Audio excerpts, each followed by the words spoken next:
자, 이제 두 번째로 우리가 알아야 될 거, 우리 두 가지 얘기 드린다 그랬어요. 두 가지. 자, 그러면 그리스도와 함께 십자가에 못 박힌 신자의 이중적 현실에 대해서 우리가 알아봐야 돼요. 즉 무슨 뜻이냐면 우리가 예수 그리스도와 함께 십자가에 못 박혀요. 그렇죠? 그런데 거기에는 법적 연합이 있죠. 아까도 법적이라고 얘기했어요. 근데 실존적 해방이라는 게 또 있어요. 거기에. 이 두 가지를 이중적 현실이라고 표현하는 거예요. 법적 연합 그리고 실존적 해방.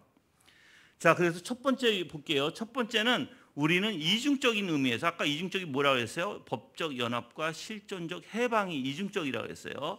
그리스도와 함께 십자가에 못 박혔다라는 것입니다. 자, 첫째 의미는 법적이에요. 언약적 연합 안에서 십자가의 죽음인데 이 법적은 항상 뭐하고 연결되어 있어? 언약적 연합, 언약적과 연결되어 있어요. 자, 우리는 그리스도 안에서 법적으로 십자가에 못 박혔다 해요. 그렇죠? 법적은. 그래서 갈라디아서 2장 19절에 내가 율법으로 말미암아 율법에 대하여 죽었나니 이는 하나님에 대하여 살려 함이라라고 얘기합니다. 즉 그래서 예수 그리스도의 대속적인 죽음이 신자들의 법적 형벌과 저주를 대리해서 감당하신 것을 의미한다는 것입니다. 그리스도는 단지 대표자로서 죽으셨을 뿐만 아니라 그 안에 있는 자들도 예수 그리스도를 믿는 자들, 예수 그리스도와 연합한 자들도 법적으로 예수 그리스도와 함께 죽은 것으로 간주한다고 아까도 얘기했어요. 그렇죠? 그래서 이건 아담 안에서 우리가 법적으로 죄인이 된 것과 평행되어 있다. 즉 아담 안에서 법적으로 우리가 죄인 됐다고 얘기했어요. 우리는 예수 그리스도 안에 믿는 자들은 그리스도 안에서 법적으로 그리스도의 의를 우리는 전가받고 우리는 의인이라고 했어요. 그렇죠? 예, 이게 연합적 법적 연합이라고 표현했어요. 자, 두 번째 이제 그럼 율법에 대해서 죽음으로 인한 실존적 자유를 얻게 되는데요. 이 자유함이라는 걸 여러분이 올바로 아셔야 돼요. 지금 자유의지가 있죠. 사실 여러분들 신학적으로는 자유의지가 없어요. 우린 노예의지예요. 왜 노예의지라고 얘기해요?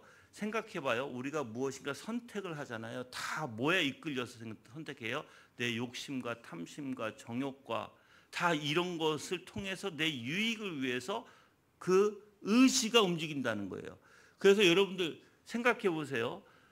아담만이 자유의 의지가 있었어요. 자유의 의지라는 것은 정말 어떤 것도 나한테 영향을 끼치지 않는 거예요. 여러분들 우리가 라면 먹고 싶죠. 라면을 왜 먹고 싶어요? 그래서 우리가 라면 끓여 먹죠. 왜 끓여 먹어요? 라면을 봤으니까 또는 라면을 먹어봤으니까 그게 맛있겠다라고 생각들죠. 그럼 우리는 뭐에 끌리는 거예요? 우리가 입맛이라고 하죠. 우리가 먹고 싶은 이제 식욕에 끌려서 우리가 선택하게 되잖아요. 그렇죠? 그게 다 노예 의지라고 얘기하는 거예요, 여러분들. 근데 아담만이 자유의 의지, 어떠한 영향을 받지 않았던 의지가 있었어요. 그건 아담만이 가지고 있었어요. 죄를 짓기 이전에. 자, 그러면 이러한 이제 율법의 정죄와 형벌에서 자유롭고요. 하나님의 은혜 안에서 새 생명 가운데 산다는 것이 바로 둘째 의미에서 자유를 얘기하는 거예요. 율법으로부터 자유를 얻었다라고 하는 거예요. 다시 한번 얘기할게요. 율법으로부터 자유를 얻었다는 것은 율법의 정죄 그리고 율법의 형벌이 있거든요. 이거로부터 자유롭다. 그리고 하나님 은혜 안에서 새 생명 가운데 살아가는 것이 자유다. 이거예요. 그럼 여러분들 율법이 왜 정죄를 해요? 율법은 하지 마라 하라라고 얘기하거든요. 뭔가 정해놓고 이걸 마시지 마 또는 이걸 마셔 이렇게 정하거든요. 이게 율법이에요. 근데 내가 만약에 마시지 마 하는 것을 우리는 어떻게 해요? 마셔요. 그러니까 정죄받는 거예요. 그러니까 정죄라는 것은 야, 너 유죄잖아 이렇게 얘기하는 거예요. 그게 정죄의 원리예요. 그래서 우리는 그럼 정죄가 있으면 뭐가 있어요? 형벌도 있어요. 율법 안에는. 근데 그거로부터 자유로운 거예요. 이제 예수 그리스도 안에 있는 자들은 이미 예수님께서 십자가에 모든 형벌과 죽음을 대신해서 죽으셨기 때문에. 그래서 갈라디아서 2장 20절에서는 이렇게 얘기하죠. 내가 그리스도와 함께 십자가에 못 박혔나니 이제는 내가 산 것이 아니요 오직 내 안에 그리스도께서 사신 것이니라 라고 얘기해요. 이 말은 단지 죄에 대해서 죽은 것이 아니라 율법에 대해서 죽은 자로서 이제는 율법의 행위로 의롭게 되려 하지 않고요. 오직 그리스도의 은혜로 살아가는 자임을 뜻합니다. 자, 여러분들 오해하지 마세요. 우리가 율법에 대해서 죽은 자라고 해서 또는 율법의 행위대로 의롭게 되지 않는다고 해서 율법을 지키지 않는 게 아니에요, 여러분들.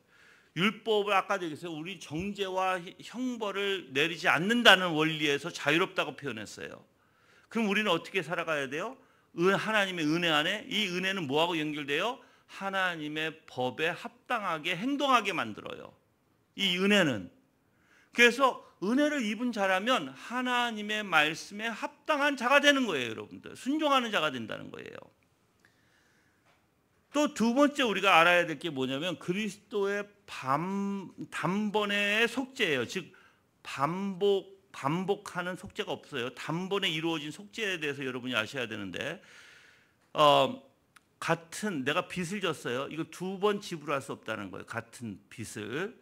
그래서 히브리서 10장 14절에 그가 거룩하게 된 자들을 한 번의 제사로 영원히 온전하게 하셨느니라 얘기해요. 이게 왜 이렇게 중요해요? 구약에서는 계속해서 뭐였어요? 제사를 지냈잖아요. 구약에서. 왜 양으로 매년마다 또 내가 죄를 질 때마다 왜 양을 가지고 갔어야 돼요? 왜 그 피를 흘렸어야 돼요? 즉 온전한 것이 아니었기 때문에 그래요. 예수 그리스도께서 성육신으로 이 땅에 오시면서 그 하나님이 자기 몸을, 그 귀하신 몸을, 그 가치가 어마어마하죠. 하나님의 십자가의 보혈이 그 고통과 죽음을 당하심으로써 단번에 모든 인류에 있는 죄를 다 하나님께서 해결해 주실 수 있고 용서해 줄 수 있는 능력이 있으신 분이라는 거예요, 여러분들. 그래서 단 한 번만 십자가에 죽으셔도 모든 게 가능했다라는 거예요. 근데 구약에서는 계속 기다리잖아요. 내년에 6월절에 또 제사를 지내야 돼. 백성들의 죄를 위해서. 매년마다. 근데 예수 그리스도께서는 대제사장으로서 이 땅에 오심으로써 그래서 구약에서도 기다렸던 게 그거예요. 이 구약에서 예수 그리스도 오심을 기다렸던 그 믿음이 뭐냐면 단번에 이런 모든 죄사가 다 없어지는 것을 기다렸어요. 근데 신약에 와서 예수 그리스도를 통해서 이제 단번에 그 모든 제사가 다 없어진 거예요. 그래서 유대인들 여러분들 지금 제사 지내나요? 안 지내요, 여러분들. 왜 안 지낼까요? 제단이 없어요. 성이 다 무너져 가지고 하나님이 제단까지 싹 쓸어 가셨어요, 여러분들. 더 이상 못 드리게. 그 유대인들도 지금도 못 드려요, 제사를. 그 히브리서 9장 26절에 자기를 단번에 제물로 드려 죄를 없이 하셨느니라라고 얘기해요. 그 법적 원리상 동일한 죄는 두 번 형벌하지 않습니다. 그렇죠? 그리스도께서 단번에 율법의 요구를 만족시키셨기에 예수님 안에 있는 우리는 이미 형벌을 받은 자로 간주된다는 것입니다. 사탄은 자꾸만 우리에게 어떻게 해요? 고소를 해요. 고소. 그래서 계시록 12장 10절에 우리 형제들 참소하던 자, 곧 우리 하나님 앞에서 밤낮 참소하던 자가 쫓겨났고라고 얘기해요. 무슨 뜻이에요?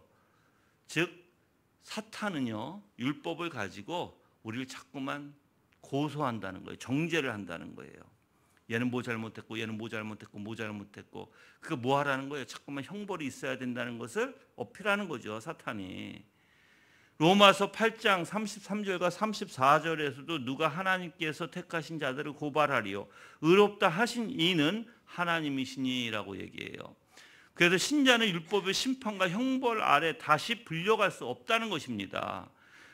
신자들은 이미 십자가에서 이 죄가 지불되어졌어요. 용서되어졌어요. 이제 더 이상 죄에 대해서 정죄받거나 죄의 형벌을 받는 일이 없는 거예요, 여러분들.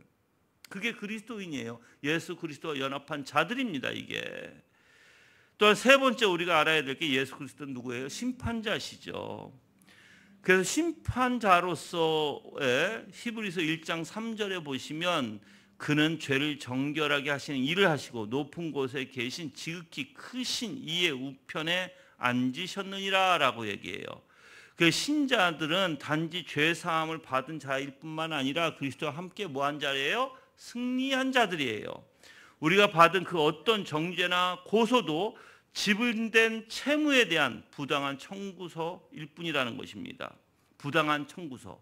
즉 여러분들 사탄은 우리를 정죄하고 고소하죠. 이게 다 부당하다는 거예요. 하나님이 받아들이시지 않는다는 것입니다. 그래서 어떤 정죄나 고소도 이제 무효화된 것이에요, 이미. 그래서 그리스도께서는 단번에 다 승리하셨어요. 이루셨어요. 그래서 하나님의 우편에 앉아서 모든 판결을 내리시는 재판장이십니다.